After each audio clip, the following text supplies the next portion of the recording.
Hello students.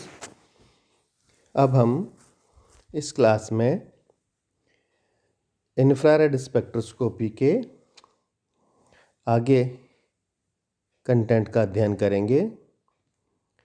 जैसा कि हमने बताया था कि इंफ्रारेड स्पेक्ट्रोस्कोपी को वाइब्रेशनल स्पेक्ट्रोस्कोपी भी कहते हैं, कंपन स्पेक्ट्रोस्कोपी भी कहते हैं, और इस कारण से हम इस स्पेक्ट्रोस्कोपी में मॉलिक्यूलर वाइब्रेशंस का या आणविक कंपनों का भी अध्ययन करेंगे। तो अब मॉलिक्यूलर वाइब्रेशंस में किसी अणु में कुछ परमाणु सहसंयोजक बंधों द्वारा जुड़े रहते हैं, बॉन्डेड रहते हैं कोवेलेंट बॉन्ड से। ये बंध कठोर अथवा दृढ़ नहीं होते हैं, अपितु ये लचीले होते हैं। मतलब कुल मिलाकर जो बॉन्ड्स हैं परमाणुओं के बीच में वो रिजिड ना होके इलास्टिक होते हैं, और इसी वजह से इनमें विभिन्न प्रकार के आणविक कंपन संभव हो सकते हैं, जिन्हें हम मॉलिक्यूलर वाइब्रेशंस कहते हैं। इन मॉलिक्यूलर वाइब्रेशंस को समझने के लिए हमें ये मानना है कि जो परमाणु हैं वो कठोर गोलियों के जैसे होते हैं, या उनको हम बॉल्स मान सकते हैं। और ये बॉल्स जो एटॉमिक बॉल्स हैं वो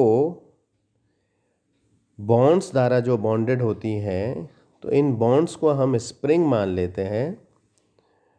तो ये जो बॉल्स हैं, एटॉमिक बॉल्स हैं, वो स्प्रिंग से एक दूसरे से जुड़ी रहती हैं। स्प्रिंग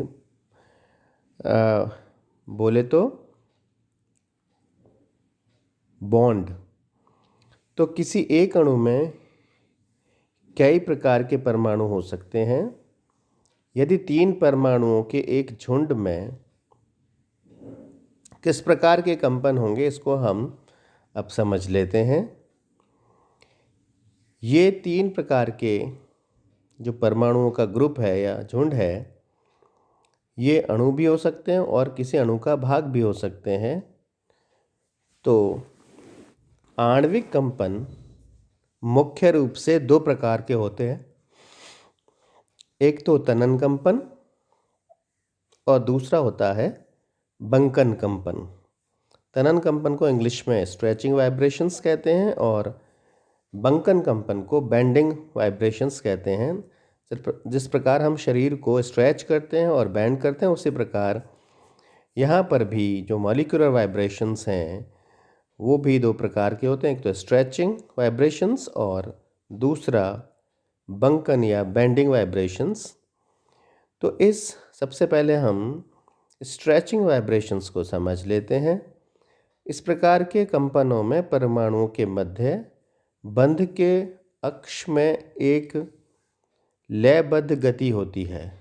कहने का मतलब है राइमिकल मोशंस होते हैं, जिसके कारण 2 परमाणुओं के मध्य की दूरी घटती या बढ़ती जाती है।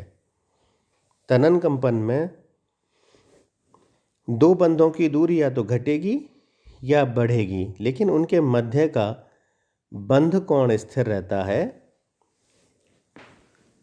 इस तनन कंपन को हम 2 प्रकार के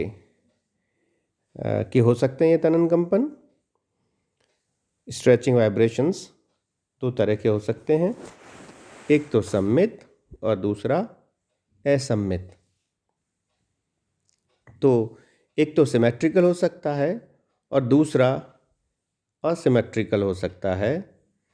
तो पहले वाले में जिसमें कि सिमेट्रिक वाइब्रेशंस हैं, उसमें दोनों बंध दूरियां एक साथ या तो बढ़ती हैं या फिर एक साथ घटती हैं, जबकि असममित तनन कंपनों में एक बंध दूरी घटती है तो दूसरी बढ़ती है,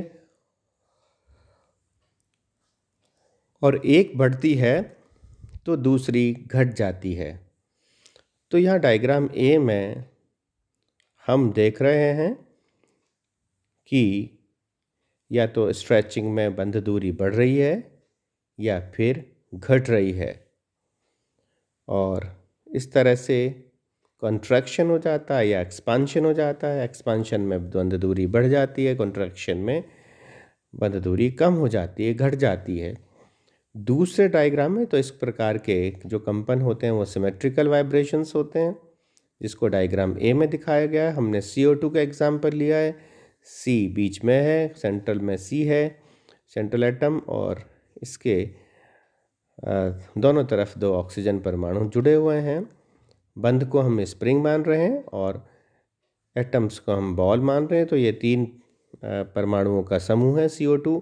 और इस प्रकार हम ए वाले डायग्राम में सिमेट्रिक स्ट्रेचिंग हो रही है, जबकि बी वाले डायग्राम में, जिसमें कि दूरी एक ही परमाणु में एक ही अणु में एक ही बार में एक तरफ घट रही है और दूसरी तरफ बढ़ रही है।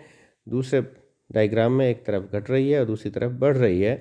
तो बी पार्ट में CO2 में असममित या एसिमेट्रिकल तनन कंपन हो रहे हैं, और इनको मिलाकर इस प्रकार के कंपनों को हम तनन कंपन कहते हैं। दूसरा एग्जाम्पल आपको CH2 समूह के स्ट्रेचिंग वाइब्रेशन से दिख रहा है। ए डायग्राम में सममित तनन कंपन है, जबकि बी डायग्राम में असममित तनन कंपन है। और एरो के निशान से आप साफ साफ देख सकते हैं कि यहाँ पर ए वाला डायग्राम तो सिमेट्रिक कंपन का है, जबकि बी डायग्राम एसिमेट्रिक कंपन का है। तो इस प्रकार जो स्ट्रेचिंग वाइब्रेशंस हैं वो 2 प्रकार के होते हैं, सिमेट्रिकल और एसिमेट्रिकल। Thank you.